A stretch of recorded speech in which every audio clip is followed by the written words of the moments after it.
You know what? To our casters, you guys heard it here. Wolf loves it, and we love you. And that's why we want to hear your beautiful voices. Let's throw it to the casters. Thank you so much, Tony, Trex, and Wolf. Thank you so much for the breakdowns there. We love it too. You know, the matchup that we're going to see here for game number 2. Yes, the Lunox in the golden lane against this Harith pick. And I gotta say, you know, Mirko, I feel like you already mentioned this. This is RRQ Akira. This definitely fits RRQ Akira's, you know, style a bit more. They want to go from the early game, set the pace, so that's what I'm expecting from RRQ Akira, unlike game number 1, where they were the ones reacting to the plays.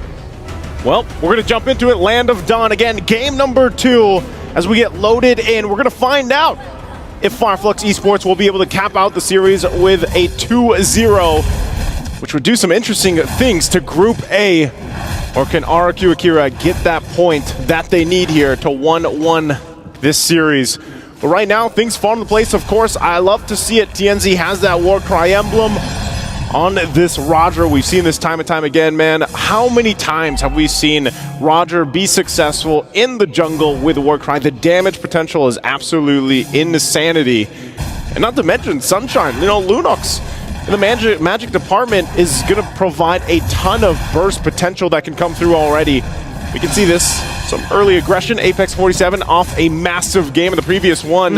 Really able to set the pace on that low lead earlier. Apex, I think he was able to steal away the orange buff earlier, by the way, right into the bottom side of the map. So, great start by FireFlux Esports, already stopping that RRQ Akira early game train, as King is going to be, again, a victim of this invasion right into the sun and right into the vengeance. Resets again. King barriered out of his own jungle to escape. Flicker from Rosa. No, from Alien, actually. To get out. King still going for the farm. Rosa dealing damage back again, forcing King out, and Louise walks up together, goes over to Jikundo onto Apex, but he still has the power of nature, and it allows TNZ to just walk in, claim a creep, and then take everything else in the jungle. I said this is RRQ Akira? Well, this is FireFlux Esports, man.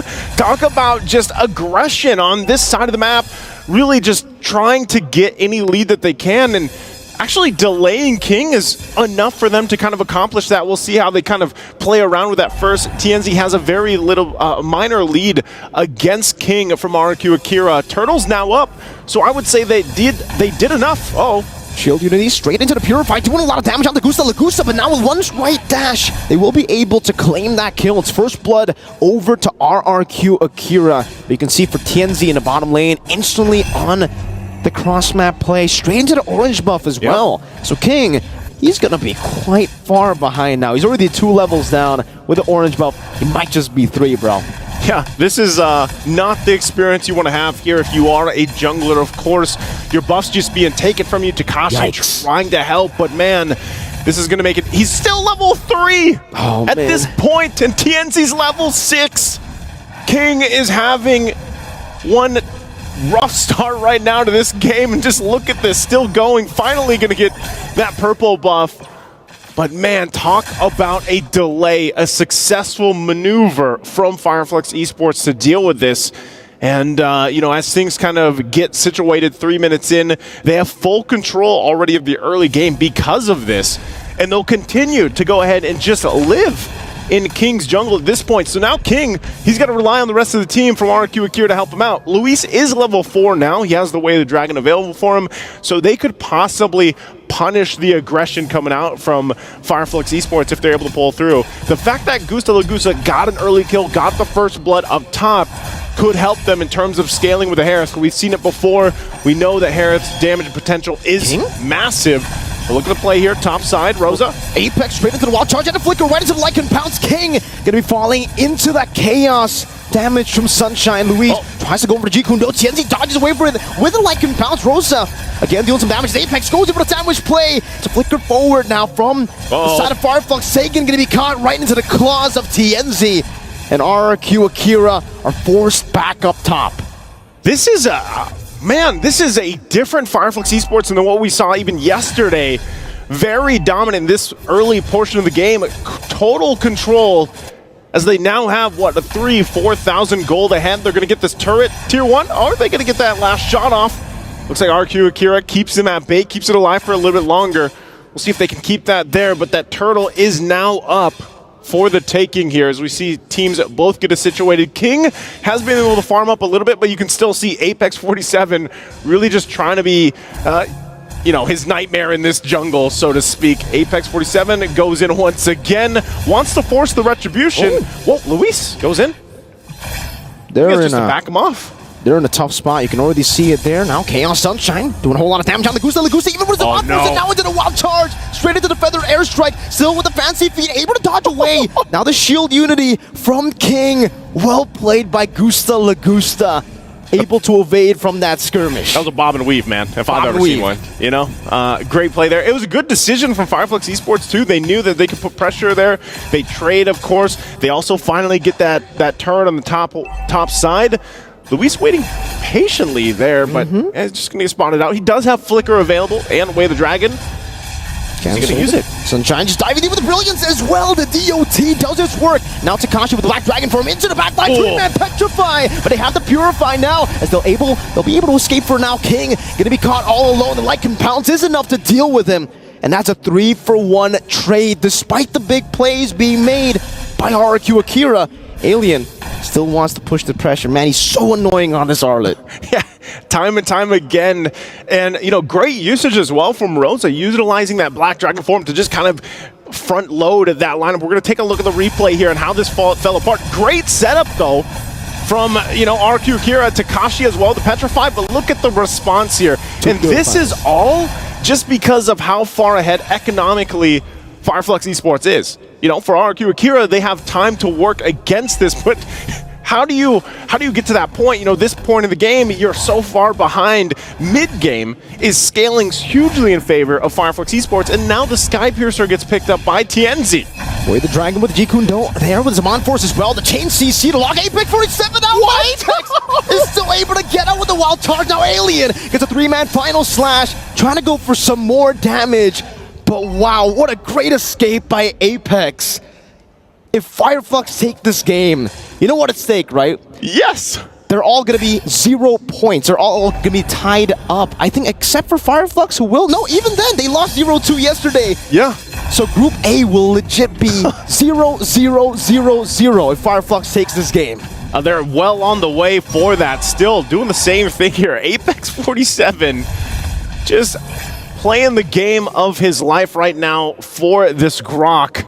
And really on point with it. I mean, if you think about it, he hasn't gone down yet. He provides the focusing mark emblem here. We talked about it before, the combinations with the war cry and the focusing mark, you know, 8 plus 6% that can actually come through if it all lands the right way. But even so, Apex 47, just the fact that he's able to provide a lot of information, a lot of vision, and just be a nuisance to RRQ Akira's King, like he's done his job for the entirety of the game. And really, we haven't even mentioned the wild charge. Yes, he used it defensively early on, but now look at the zoning he's able to do here as they take the tier 1. Guardian Bear going to be used. King just pushed out of the jungle again. I mean, look at the level difference, man. He's 4 levels down on TNZ, and now even Takashi goes for Furious Dive, not able to do anything. Goes for the Black Dragon form defensively, and even then, shot from the skies. You don't usually see this, you know, on the Black Dragon form, forced back. Gusta Lagusta tanking all those shots from the feathered airstrike too, as Luis goes in, but Alien is able to react to it properly, flickers out. My goodness, FireFlux. That's what I call the athletic flicker. Athletic. The timing, that's an athlete right there.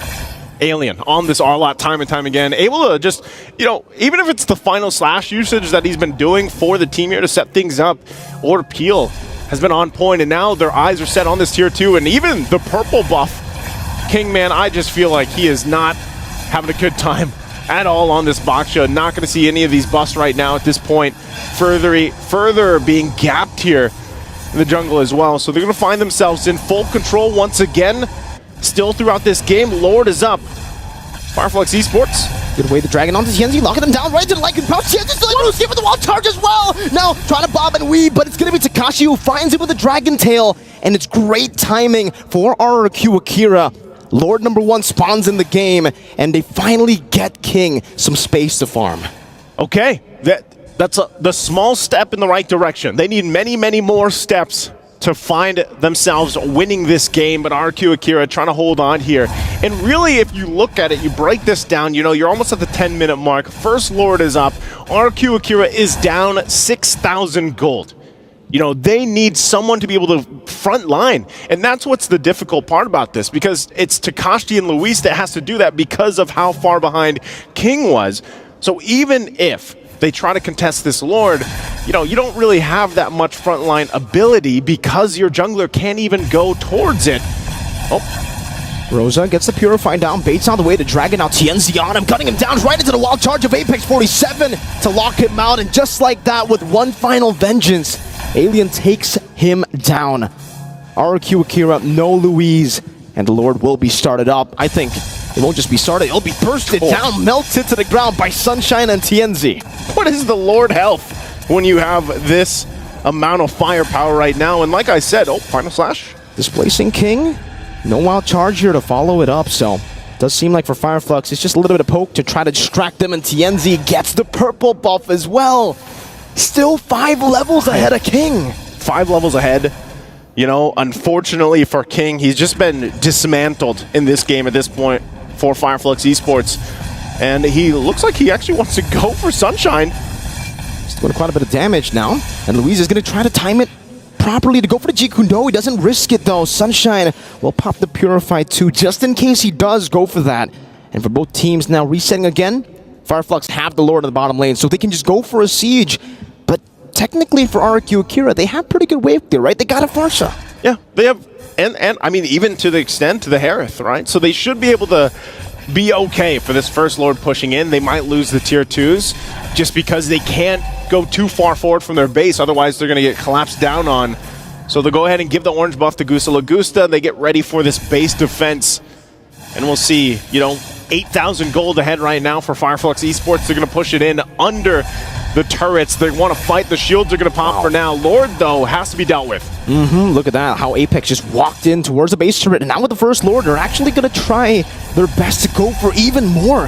One base turret down to the bottom lane. Now looking for the top side of the map as RRQ try to rotate over. King loses half of his HP bar just with a few splashes of damage from FireFlux. Now you definitely see how far ahead they are. 9,000 gold lead. Yeah. Gee. Oh, man. It's at this point, you're trying to think here, really, what can RRQ Akira do? And, oh, final slash going to be used again. It's on King, but he should be tanky enough. He's okay. And I think, again, going to the point, it's up to Luis to somehow find a pick. But they don't want it to happen. Look at this. Slowly but surely, just trying to go for the siege right now as Luis walks up, goes over the way to try it, but it's going to be not the right target to go for, not the right angle as well. He has to flicker out of his own engagement. And FireFlux, they pick up all the dubs. 2 base turrets with the first Lord. It's a whole lot that FireFlux Esports is getting. You know, base nearly fully exposed at this point. They only hold on to the 1 turret in the mid lane, and so for FireFlux Esports, that's why you see Rosa feeling really good about it. Just sitting there, TPing in front of the faces of RRQ Akira, and with that, again, you're wondering, for all the people rooting for RRQ Akira, really trying to find out where is that winning condition for them? How can they turn this around? We've seen great comebacks already from yesterday. And really, the answer is just time. You know, you're 13 minutes into the game. You're most likely not even going to contest the next Lord. Oh. Look at this. Rosa. Don't Sagan try to respond to it with another feather airstrike. Now Rosa is just recalling in front of them, waiting Luis out with the Jikundo straight into the sun and the displacement. But there's no follow-up. Even though Sunshine used the chaos there, they try to go for the one shot to Luis. But that's enough. Yep. Already super low, can't go for the contest, and now Sunshine just rotates over to TNZ, who is already on the Lord. Wall charge Apex! Straight into the Vengeance now, and it seems like Gusta is going to be walled away. Alien still jumping back and forth with Vengeance, as now it's going to be Rosa and TNZ. Go for some damage, it's going to be Luis who gets gunned down completely by TNZ. And now they have an enhanced Lord, an advantage as well, 1 man. Man, you just got to feel the frustration that Luis is having here, really trying to make things happen, but can't. Feather airstrike, Rosa in the midst of it all finds the kill with the help of Sunshine as he jumps back into the back line. That's a 5-man petrify, or rather a 4-man, but it's TNZ who claims the kills. They don't even need the enhanced Lord, they'll go straight for the base. And FireFlux Esports will go ahead and get the points they needed. 2-0 against the matchup against RRQ Akira. And man, oh man, that will make things very... At that. Yeah, there was a time where TNZ was playing a lot of like damage dealing junglers from before. I remember the Leomord. Yeah, and I think that he's comfortable now. I think we've been conditioned to think that FireFlux can only play the box type of strategy because of the Turkish delight. But here we are looking at a completely different FireFlux wherein we can really see them go for the damage build-up where they're not going to depend on Sunshine to have the damage dealing carry. Instead, he went for the Lunox, which in this case is a direct counter to the Harith. At the same time, it provided the damage in the early stages to pave the way for TNZ to go ham afterwards.